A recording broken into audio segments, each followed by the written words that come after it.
Allez, salut tout le monde. Aujourd'hui, on se retrouve pour une nouvelle vidéo. On va parler finition des ruches. Des hausses. Qu'est-ce que c'est que la finition? Pas confondre avec la fellation, rien à voir.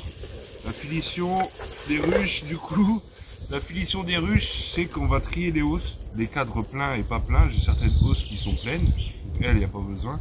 J'en ai d'autres qui sont pas pleines. Donc je vais récupérer les cadres vides et je vais m'arranger pour faire des hausses pleines à chaque fois.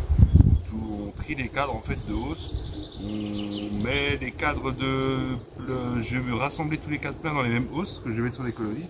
Ça m'évitera le jour de la récolte qui approche, ce sera en fin de semaine pour moi. Donc pas longtemps au moment de la sortie de la vidéo. Du coup ce que je fais, c'est que je vais tout mettre, mettre tous les cadres pleins ensemble. Ça c'est ce qu'on appelle la finition, donc je vais faire ça dans un premier temps de manière à récolter juste le nombre de hausses qu'il faut et pas des cadres vides qui servent à rien, que je vais laisser eux sur les hausses parce que les hausses en ont besoin, les ruches ont besoin des hausses. Je vous ferai voir au moment de la récolte comment je récolte. Donc moi c'est récolte aux chasse-abeilles. Donc on fait ça dans un premier temps. Dans un premier temps on fait ça, on fait la finition. Donc je vais rassembler tous les cadres pleins dans les mêmes hausses et comme ça j'aurai au lieu des 8 ruches à récolter, j'en aurai peut-être 4 ou 5, je sais pas encore, je vais voir le résultat. Il y a eu un jour ou deux de beau depuis que je suis venu visiter la dernière fois, donc on va faire un petit bilan là-dessus. En même temps, comme toujours au printemps, hein, tous les 4-5 jours, une semaine quand le temps ne permet pas, et tous les 4-5 jours on casse les cellules pour éviter qu'elles essaiment. La semaine dernière j'ai enlevé un cadre de couvain par ruche, à part une qui était un peu moins costaud que les autres. Donc j'ai enlevé un cadre de couvain par ruche, ce qui fait que sur les 8 ruches j'ai créé 2 essaims. Voilà. Donc sur ce, je finis de me préparer et on s'en reprend au rucher. Donc là, tout d'abord, qu'est-ce qu'on fait? Eh ben, on désinfecte le matériel. Premier truc, quand on change d'un rucher à l'autre, désinfection de matériel. Donc voilà la flamme. Certains vont le faire à l'eau de javel ou au savon anti-germe pour les mains qu'on avait pour le Covid. Moi je fais ça à la flamme. La désinfecter. Et la pince qui sert aussi dans les ruches. Tout ce qui est en contact avec la ruche. Les gants sont lavés à chaque opération. Ils sont toujours tachés mais ils sont toujours lavés. Donc ça, entre chaque changement de rucher et au cas où on a une suspicion de maladie ou de problème sur une ruche. Pareil, on change de ruche. Alors moi j'ai pas le double de matériel, mais si on a le double de matériel, on change de matériel. Si on n'a pas le double, on fait comme moi, un coup de flamme. On gratte bien le matériel comme il faut pour enlever le plus gros de la propolis. Ce que je fais à chaque fin de visite. Là on voit bien, il n'y a plus de grosses traces de propolis. Il y en a toujours un peu, mais ça c'est ce qui est collé dessus. Parce que je lave pas, je lave à l'eau savonneuse quoi. Donc on fait ça et désinfection. Donc flamme pour moi. Et voilà. Donc là on est parti pour le thème de la vidéo, donc la finition des hausses. Donc là moi je vais faire la finition des hausses et je revisite les corps de ruche. Mais vous avez déjà vu dans d'autres vidéos. Si vous n'avez pas vu, je vous invite à aller voir les vidéos précédentes. Ce que je fais pour casser les cellules royales. Il y a forcément une de mes vidéos qui en parle. Donc je vais pas rabâcher tout le temps les mêmes sujets. Donc du coup, je rabâcherai jamais les mêmes sujets tout le temps dans les mêmes vidéos. Donc du coup, on va voir la finition aujourd'hui. Finition des hausses en vue de la récolte en fin de semaine. Là, moi, aujourd'hui, je vous tourne la vidéo. On est lundi, il fait beau. Et on se beau lundi, mardi. Donc je viens aujourd'hui. Et récolte jeudi, vendredi. Ça avance pas beau. Mais j'ai pas le choix. C'est le miel de printemps. Faut que je récolte. Sinon, il va ficher dans les cadres. Et j'ai le seul créneau que j'ai, c'est là, comme ça il va passer tout le week-end. Je pose les chasse-abeilles jeudi, vendredi je récupère les hausses. Et samedi, dimanche en salle de chauffe et des humidifications, parce qu'il fera humide ce jour-là. Donc jour de récolte humide, ça passera automatiquement en salle de humidification. 2 jours à 28-30 degrés la salle. Et ensuite, après ça, j'extrais lundi normalement. Donc j'essaierai de vous faire des vidéos, mais ce sera pour une autre vidéo. Des tirages vidéo, ce sera pour une autre vidéo et pas celle-ci. Allez, sur ce, on est parti. Tout de suite en image, la finition des ruches. Donc, tout d'abord, pour finitionner mes hausses, j'ai besoin de ça. Donc c'est une hausse vide, vierge. Donc il n'y a rien dedans, il y a des cadres cirés, c'est les plus clairs. Et les plus teintés, là, c'est des cadres qu'on savait l'année dernière qui sont déjà étirés. Donc je vais voir suivant les hausses. Suivant le cadre que je récupère pour m'arranger pour avoir un cadre sur 2 à chaque fois. Donc je vais voir les hausses que je vais vider de leur cadre de miel et que je vais remplacer par des cadres d'autres cadres vierges et d'autres hausses que je vais remplir. On va faire ça ensemble. Et pour faire la transition, je prends cette hausse-là. Allez, c'est parti. Là, je vais voir ce qu'il y a dans cette hausse-là. On va prévenir à l'entrée toujours.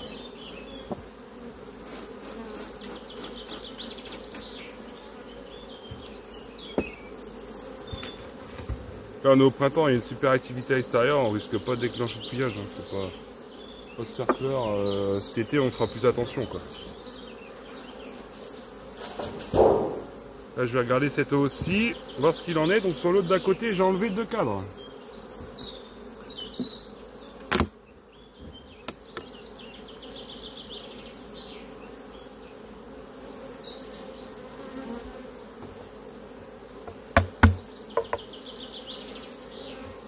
Donc cette hausse-ci, elles sont montées dedans, mais il n'y a rien de ramassé. Donc elle, pour la récolte, elle va passer en dessous. Donc cette ruche-là, on laisse comme ça.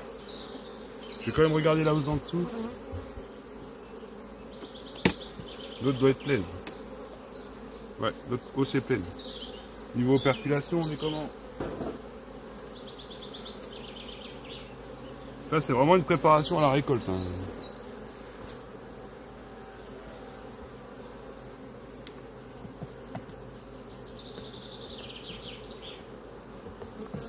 Ah, tout est plein.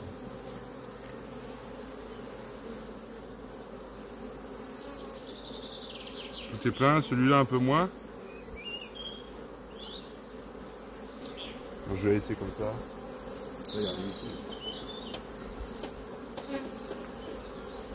Là, il n'y a rien du tout. Donc, je laisse comme ça.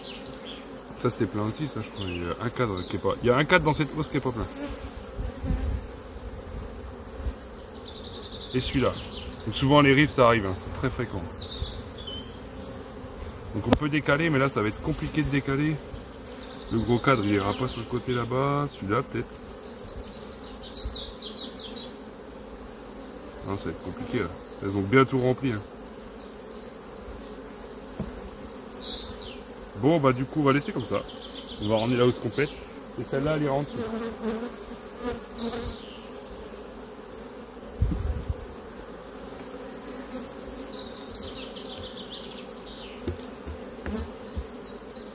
Là, ça vole bien. Donc, on va avoir une autre hausse.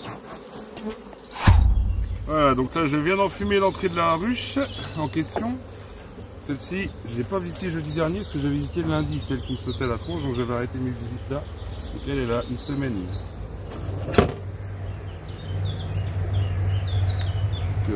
Apparemment, qui a complètement changé, elle était super cool avant. Et la semaine dernière, elle était pas cool du tout. La hausse, j'en fume pas. On voit qu'elles sont bien dedans et que...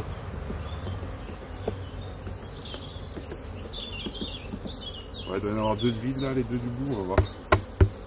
On va voir ça. Là, j'ai posé le couvre-cadre ici. On va voir ce qu'il en est des réserves là-dedans. Donc là, ça va être des visites assez longues parce qu'on trie toutes les hausses. D'habitude, je fais que les corps. Donc ça, c'est quasiment vide. Là, il y a un côté de plein sur les deux, quoi. Donc ça, je sais pas si je prends ou pas pour l'instant. Je vais peut-être mettre ça de côté et ça attendra. Donc ça, c'est vide. On y va doucement, parce que là, on sent que ça force. Ouais, le cadre d'avant, elles l'ont énormément élargi. Celle-là, il y en a quand même. Ah, putain, il y en a dedans. Celle-là, on va pas la finitionner. Hein. Ça, c'est plein, ça va être operculé, je suppose. Ouais. On voit le miel est operculé, donc il est temps de le récolter. Quasiment tout operculé. On voit que ce qui n'est pas operculé, c'est encore bien liquide. Ouais, dans le cadre, c'est encore bien liquide, mais il ne faut pas traîner. Hein. La récolte, c'est la semaine prochaine. Hop, celui-là, il est costaud. Celui-là, il est operculé aussi. Il va être chiant à ramasser. Celui-là, pareil. Elles sont en train de finir. Bon, bah comme vous pouvez le voir, j'ai eu un souci de mémoire sur mon téléphone pour vous expliquer comme il faut la finition. Donc là, on va résumer vite fait. Donc c'est très simple, hein. La finition, c'est juste, on a les hausses, donc elles sont pas toutes pleines. Donc ce qu'on fait, on fait en sorte d'avoir que des hausses pleines ou que des hausses vides. Donc on rassemble les cadres, forcément on enlève les abeilles qu'il y a dessus, vu qu'on change de ruche, on balaye les abeilles avec notre brosse. balayer les abeilles qu'on laisse dans la colonie ou on prélève les cadres pleins ou vides, tout dépend le transfert qu'on fait. Et on met le cadre après dans la nouvelle colonie. Et ainsi de suite, on disperse ces cadres comme ça de manière à avoir des hausses pleines. Et des hausses pleines quoi. Qu'on récolte que des hausses pleines et pas récolter. Donc là j'ai récolté 8 hausses. Si j'aurais dû faire sans la filition, j'aurais récolté 11 hausses. Mais dans les 11 hausses, il y aurait eu 3 hausses où il y aurait eu presque rien quoi. Donc on rassemble tous les cadres, c'est ce qu'on appelle la filition. Donc moi je fais ça cette année, je ne l'ai pas fait l'an passé.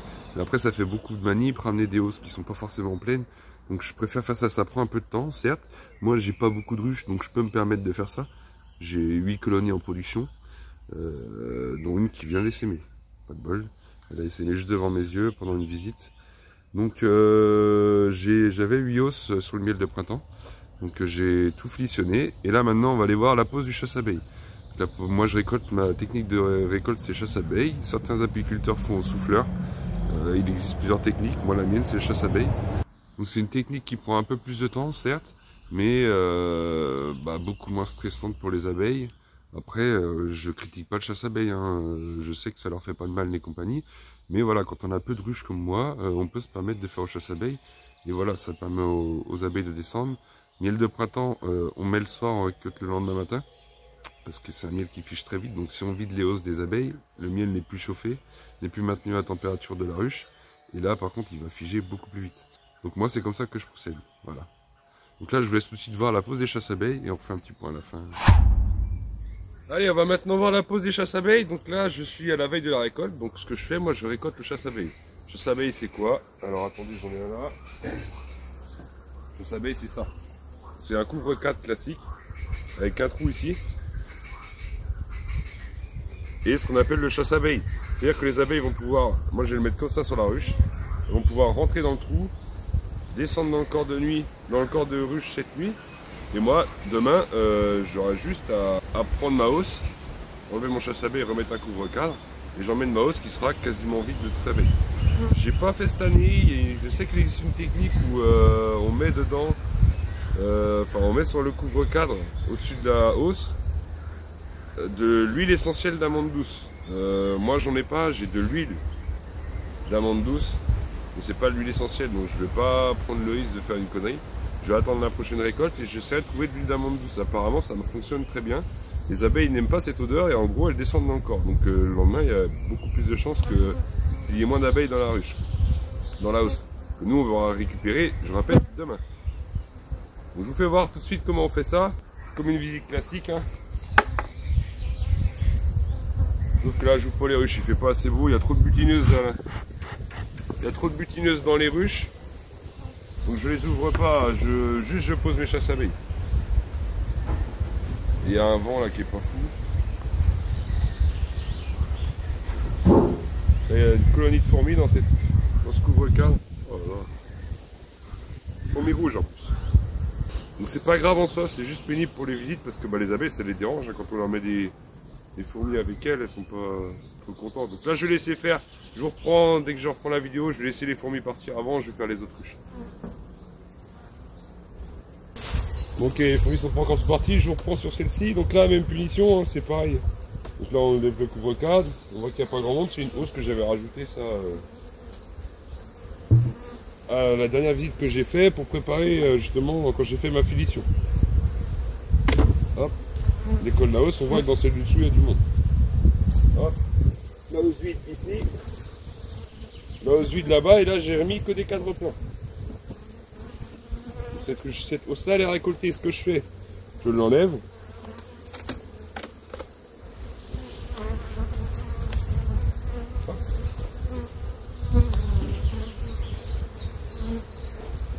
Je la pose à côté, je remets la hausse pleine.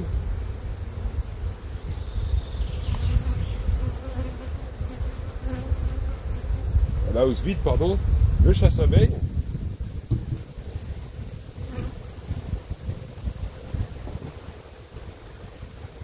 Le chasse-abeille ici, on le met comme il faut.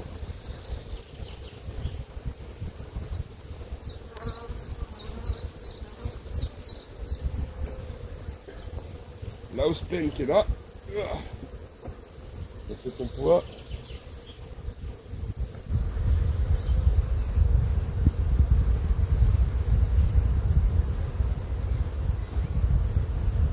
fais bien attention qu'il n'y ait pas de trou.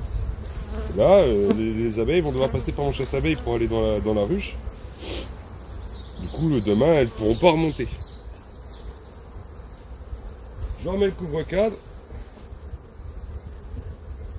Et on laisse le temps faire. Demain matin, la première heure, moi, avant que les butineuses sortent, pour être tranquille, j'aimerais récolter mon miel dans mes hausses qui sont pleines.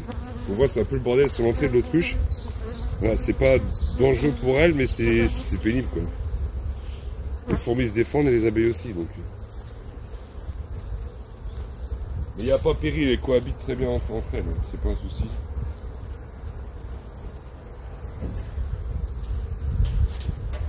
Allez, voilà.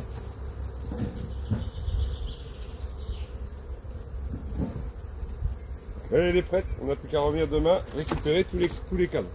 Donc, je vais faire l'autre d'à côté, même travail, même finition.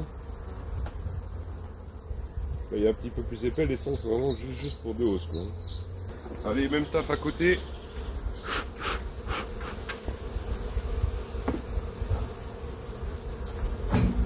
Donc, je pose jamais mes hausses au sol. Toujours mes 2 toits là, comme ça je pose mes 2 hausses dessus. Et après je mets mon chasse-abeilles. Là pareil, même travail.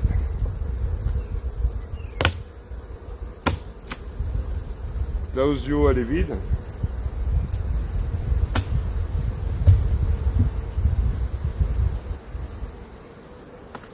On entend bien que ça leur plaît pas, donc je visite pas aujourd'hui, je voulais visiter mais il fait trop froid. On attendra les beaux temps. Là on voit la hausse pleine.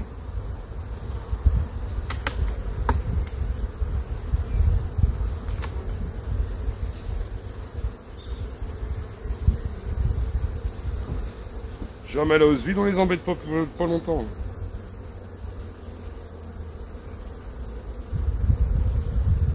Hop, chasse abeille. Dans le bon sens, on se trouve pas, sinon elles vont pas descendre cette nuit. Et la hausse pleine. Dessus. Voilà.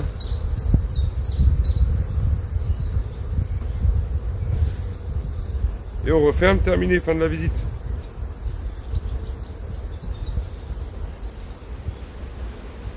Donc oui, ça prend du temps, ça c'est sûr. Ça prend du temps. Pour les pros en général, ils récoltent pas à chasse abeille parce que c'est trop chronophage. Quand on a une petite quantité de ruches comme moi, c'est plus simple en fait. Je reviens demain, je vais être tranquille. Les abeilles sont descendues et puis je récolte mes hausses, terminé.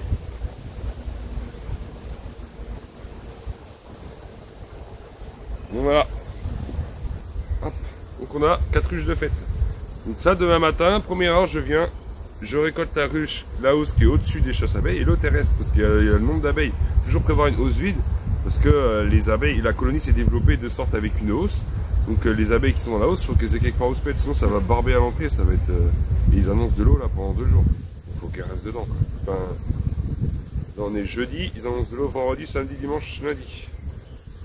C'est pour ça que je récolte moi demain matin, c'est demain matin, la pluie commence demain après-midi. Donc je récolte avant la pluie. Voilà. Allez voilà, c'est la fin de cette vidéo. Merci à ceux qui sont encore là. N'hésitez pas à vous abonner, à mettre un petit pouce bleu si vous avez aimé la vidéo. Ça fait plaisir. Ça mange pas de pain, ça fait toujours plaisir. Donc voilà, donc là, moi, on est aujourd'hui vendredi. J'ai récolté ce matin. Je vous fais le petit bilan de la vidéo après. Donc on a vu entre temps, ma voix a changé. J'ai pris un gros rhume qui est encore là, beaucoup moins, mais qui est encore là. Donc voilà, donc c'était pour vous dire ça. Moi, actuellement, le miel, il est derrière cette porte. Donc les hausses sont en train de se déshumidifier. Donc j'ai un taux d'humidité operculé à 18,5 et non operculé à 20-21. Donc je vais laisser une bonne nuit dans la salle de déshumidification.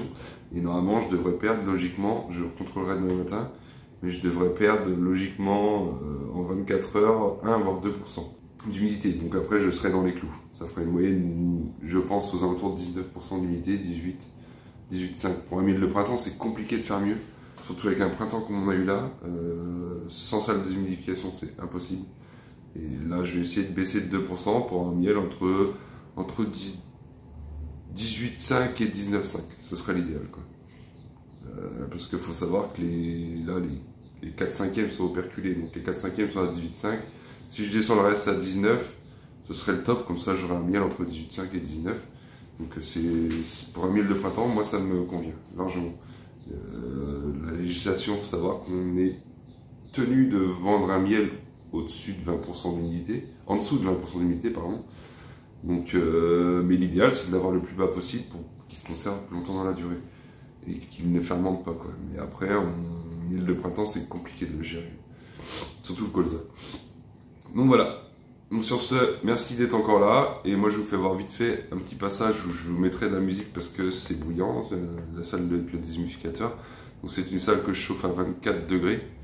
Je chauffe à 24 degrés avec le déshumidificateur, et du coup le miel va perdre en humidité. Je dessèche ma pièce, je la chauffe pour pas que le miel fige, et puis le déshumidificateur marche mieux dans une pièce chaude.